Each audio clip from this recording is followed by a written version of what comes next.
এদিকে দুপুরে সরাসরি সাবেক প্রধানমন্ত্রী শেখ হাসিনার ভাষণ। এবার নিষেধাজ্ঞা নিয়ে মুখ খুলেছেন তিনি।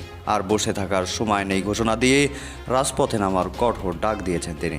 তারেক রহমানের ক্ষমতায় থাকা সকল পদ বন্ধ করে দিয়েছে ভারতের প্রধানমন্ত্রী নরেন্দ্র মোদী। সম্প্রতি 501 জন প্রকৌশলী একযোগে বিবৃতি দিয়েছেন। আওয়ামী লীগের নিষিদ্ধ তুলে না নিলে অন্যথায় কঠোর কর্মসূচির হুঁশিয়ারিও তারা দিয়েছেন।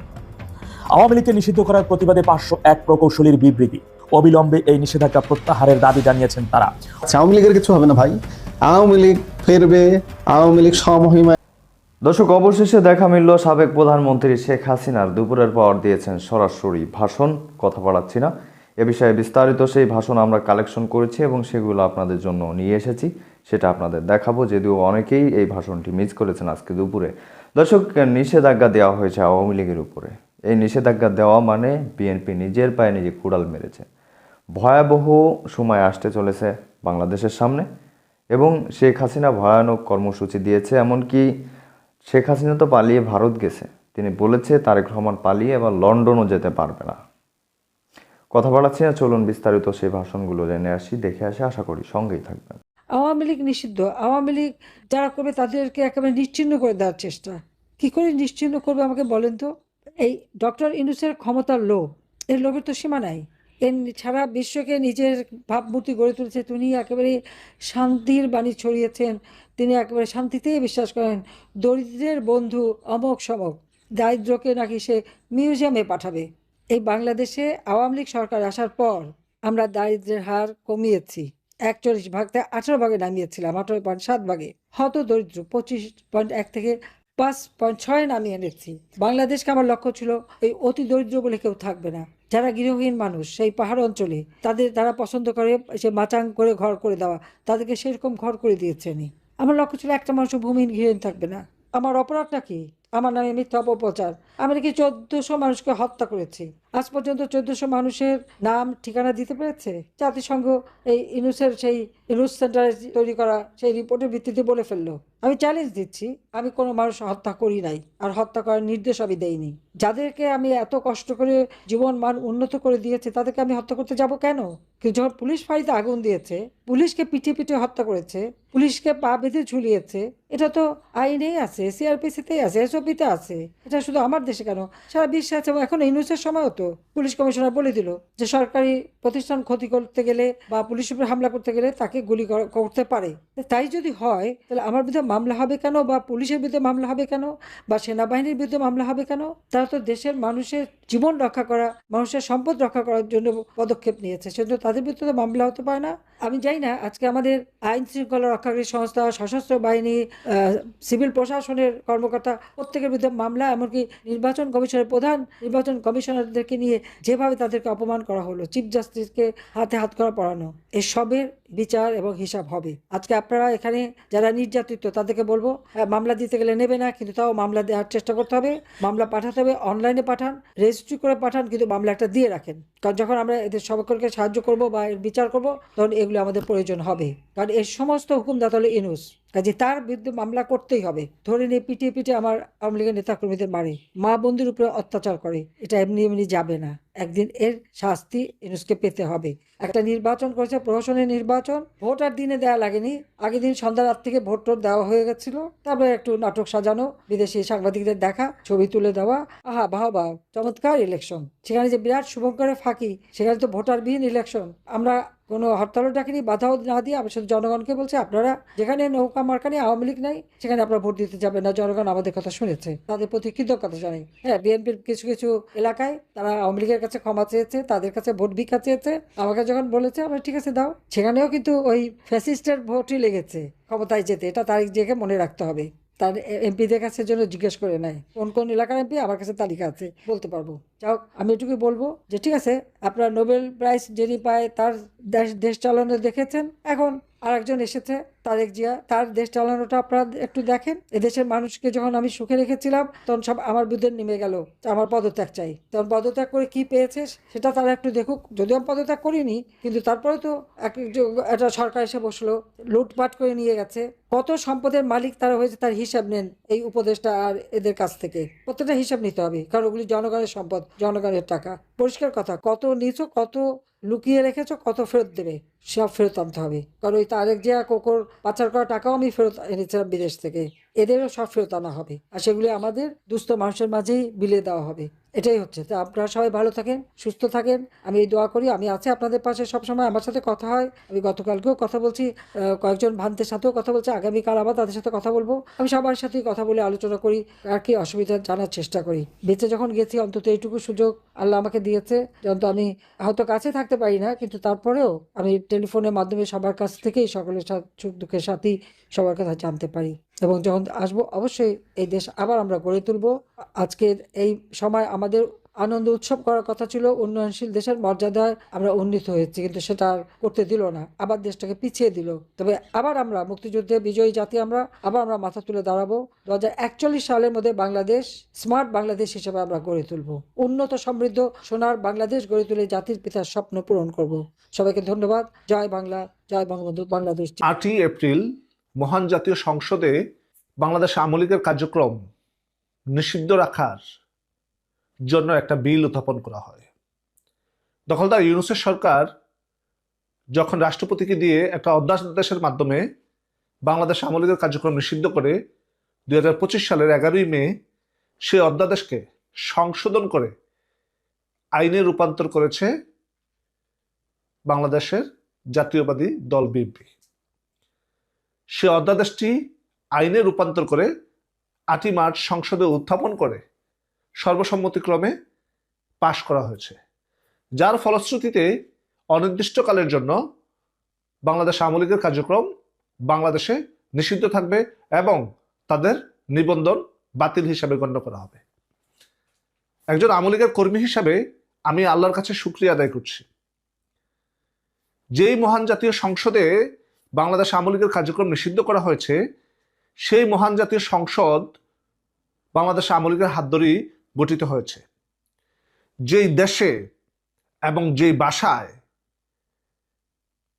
বাংলাদেশ আওয়ামী লীগের কার্যক্রম নিষিদ্ধ করার জন্য সংসদে বিল উপস্থাপন করা হয়েছে, সেই ভাষা এবং সেই দেশ দুটাই জন্যই নেতৃত্ব দিয়েছে বাংলাদেশ আওয়ামী লীগ। এখন অনেকেই এটা নিয়ে মনোকষ্ট পেয়ে থাকতে পারেন যে বাংলাদেশ আওয়ামী লীগের কার্যক্রম নিষিদ্ধ করা হয়েছে, এখন আওয়ামী লীগের কি হবে? দেখুন, যেই সংসদে 71-এর গণহত্যাকারীরা বসে থাকে, সেই সংসদে আইন করে বাংলাদেশ আওয়ামী লীগের কার্যক্রম নিষিদ্ধ করা হয়, এতে বাংলাদেশ আওয়ামী লীগের কিছু যায় আসে না। তারেক রহমান সাহেব 2001 সাল থেকে 6 সালে যেই অপকর্ম করেছেন, সেই অপকর্মের জন্য বাংলাদেশে সন্ত্রাস বিরোধী যে আইন তারা বর্তমানে করেছেন, সংশোধন করে যেটা করেছেন, সে আইনের মাধ্যমে বিএনপিকে মিনিমাম 5 বার নিষিদ্ধ করা যাবে। তার মধ্যে প্রথম হচ্ছে 21শে আগস্টের গ্রেনেড হামলা। এই 21শে আগস্টের গ্রেনেড হামলার কারণে এবং জঙ্গি উত্থান থেকে শুরু করে 10 ট্রাক অস্ত্র মামলা সহ এই সবগুলোকে যদি নিয়ন্ত্রিত বিচারের মাধ্যমে এখন যেটা তারেক রহমান সাহেব করছেন, বিচার বিভাগকে নগ্নভাবে হস্তক্ষেপ করে একটার পর একটা আইন তিনি করে যাচ্ছেন, সেরকমভাবে যদি বাংলাদেশ আওয়ামী লীগ চায়, তাহলে তারেক রহমানের ফাঁসিও নিশ্চিত, আবার বিএনপির নিষিদ্ধ নিশ্চিত। কার্যক্রম নিষিদ্ধ নয়, বিএনপি চিরতরে বাংলাদেশে নিষিদ্ধ নিশ্চিত। আসেন জামাত ইসলামের ক্ষেত্রে, 71 সালের মানবতা বিরোধী অপরাধের কারণে, গণহত্যার কারণে জামায়াত চিরতরে নিষিদ্ধ হবে, এটা নিয়ে কোনো দ্বিধাভক্তি কারোর মধ্যে নেই। এবার আসেন এনসিপি। 24-এ একটা নির্বাচিত সরকারকে ক্ষমতা থেকে পরিকল্পিতভাবে ক্ষমতা থেকে নামিয়ে শত শত কর্মীকে হত্যা করেছেন এবং হাজারের অধিক পুলিশ সদস্য হত্যা করার দায়ে এনসিপি এবং তার নেতাদের, এনসিপি নিষিদ্ধ হবে, তার নেতাদের ফাঁসি নিশ্চিত।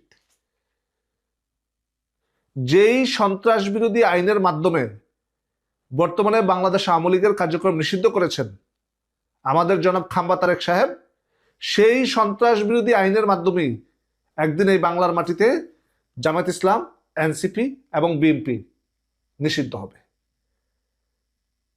মাঠে খেলার জন্য কেউ থাকবে না। যারা আওয়ামী লীগের সাথে সম্পৃক্ত তারা যদি মনে করে থাকেন, কষ্ট পেয়ে থাকেন, কষ্ট পাওয়ার কিছু নেই। স্বাধীনতার যুদ্ধ চলাকালীন সময়ে এই ভদ্রলোককে যখন পাকিস্তান হানাদার বাহিনী ধরে পাকিস্তানে নিয়ে গেছে, তখন রাষ্ট্রদ্রোহিতার অপরাধে তাকে ফাঁসির আদেশ দিয়েছে। যে কন্ডেম সেলে রাখা হয়েছে তাকে, তার পাশে কবর খোঁড়া হচ্ছে। ফাঁসির রায়ের আদেশ তাকে পরে শোনানো হচ্ছে, পাশাপাশি পাশের রুমে তাকে দেখিয়ে কবর খোঁড়া হচ্ছে। কতটা ভয় দেখানোর চেষ্টা করছে শুধুমাত্র সমঝোতার জন্য। এই ভদ্রলোক সমঝোতা করে নেই। তিনি দেশকে স্বাধীন করেই স্বাধীনতার মাধ্যমে এই স্বাধীন বাংলাদেশে পা রেখেছিলেন। কোনো কিছু তাকে পিছু হটাতে পারে নাই। আপনি সেই মহান মানুষের নেতৃত্বে গড়ে ওঠা দলের একজন সৈনিক। আপনাকে মাথায় রাখতে হবে আপনি বাংলাদেশ আওয়ামী লীগের একজন কর্মী, যেই আওয়ামী লীগের প্রতিষ্ঠাতা 12 বছরের অধিক শুধুমাত্র দেশের জন্য জেলে ছিলেন, ফাঁসির দণ্ডপ্রাপ্ত আসামি ছিলেন, তারপরে তিনি দমে যাননি। আমাদের ভয় পেলে চলবে না, আমাদের লড়াই করতে হবে।